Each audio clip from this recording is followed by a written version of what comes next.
Good morning everyone. Zoology की इस online class में आप सभी का मैं स्वागत करता हूं। और आज की इस ऑनलाइन क्लास में हम यह जानेंगे कि न्यूरोसिक्रेशन क्या होता है और ये किस तरह से ये जो प्रोसेस है वो संपन्न होती है। तो आज का जो हमारा टॉपिक है वो रहेगा तंत्रिका श्रवण या न्यूरोसिक्रेशन। जैसा कि हम जानते हैं कि हमारी बॉडी में एक एंडोक्राइन सिस्टम काम करता है, जिससे अनेक प्रकार के जो हार्मोन्स हैं वो स्रावित होते हैं। और ये हार्मोन्स है वो ब्लड के थ्रू पूरी बॉडी में जो ऑर्गन्स होते हैं, जहाँ इन हार्मोन्स का टारगेट ऑर्गन होता है, वहाँ ये हार्मोन्स ब्लड के थ्रू वहाँ पहुँचते हैं।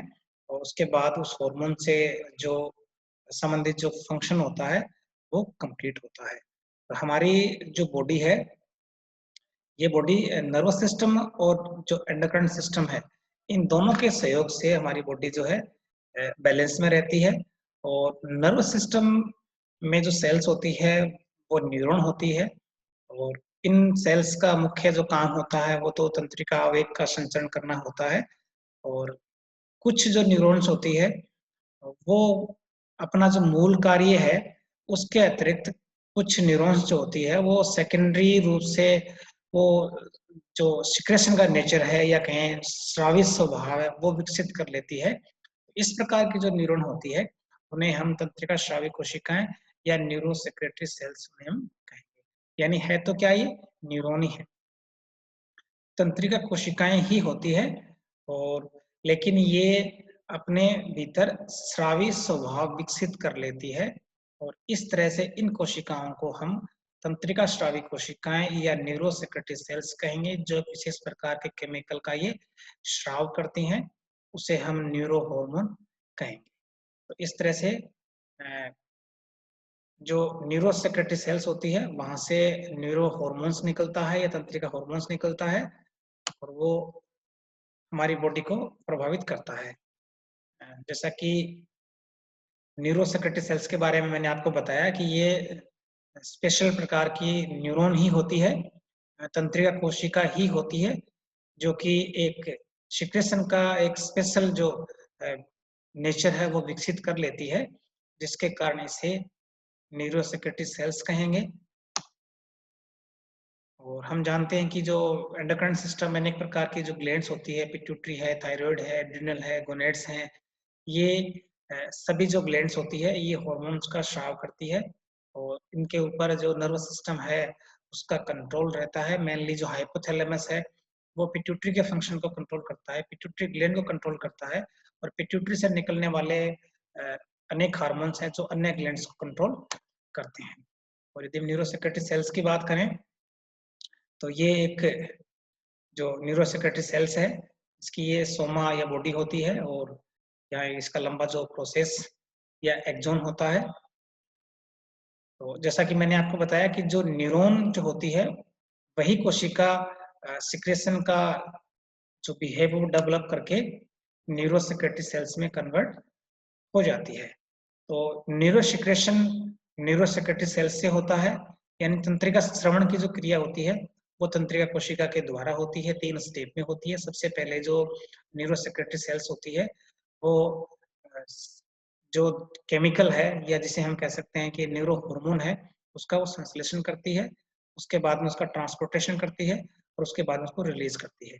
यानी 3 मुख्य बातें इसमें होती है न्यूरो सिक्रेशन में। सिंथेसिस ऑफ न्यूरो सिक्रेशन, और एक्सोनल ट्रांसपोर्टेशन हो गया, और रिलीज ऑफ न्यूरो सिक्रेशन। यानी सबसे पहले जो न्यूरो सेक्रेटरी सेल्स होती है, ये न्यूरो सेक्रेटरी सेल्स, इसमें जो गोल्जी बॉडी होते हैं, एंडोप्लाज्मिक रेटिकुलम जो होते हैं, इनके द्वारा विशेष प्रकार का जो केमिकल है या कहें हम न्यूरो हार्मोन है, उसका संश्लेषण होता है। सबसे पहले संश्लेषण होने के बाद में जो न्यूरो सेक्रेटरी जो पदार्थ है या जो तंत्रिका स्रावी जो पदार्थ है, न्यूरो हार्मोन है, इसका बाद में एक्सॉन के द्वारा ट्रांसपोर्टेशन होता है। यानी ये जो न्यूरो सेक्रेटरी सेल्स है, इसकी जो बॉडी है, इस बॉडी में यहाँ पर जो गोल्जी बॉडी या एंडोप्लाज्मिक रेटिकुलम जो होते हैं, उनकी सहायता से यहाँ पर न्यूरो हार्मोन का संश्लेषण होता है, केमिकल का संश्लेषण होता है। और इस एक्सॉन के द्वारा इसका ट्रांसपोर्टेशन होता है, वो यहाँ तक पहुँच जाता है। उसके बाद में यहाँ पर आने के बाद में जो केमिकल है या न्यूरो हार्मोन है उसका वो रिलीज होता है यहाँ पर। तो इस तरह से 3 मुख्य बातें न्यूरोसेक्रेशन में होती है। पहले संश्लेषण होता है, उसके बाद में ट्रांसपोर्टेशन होता है, उसके बाद में वो जो एक्सॉन के अंतिम सिरे होते हैं वहाँ पर पहुँचकर उसका श्रवण होता है या वो रिलीज होता है। रिलीज किस तरह से होता है इसके बारे में यदि हम देखें तो जो न्यूरोसेक्रेशन की जो प्रोसेस है उसमें अंतिम जो स्टेप होता है कि जो न्यूरो हार्मोन है, जो केमिकल है, वो रिलीज कैसे होता है।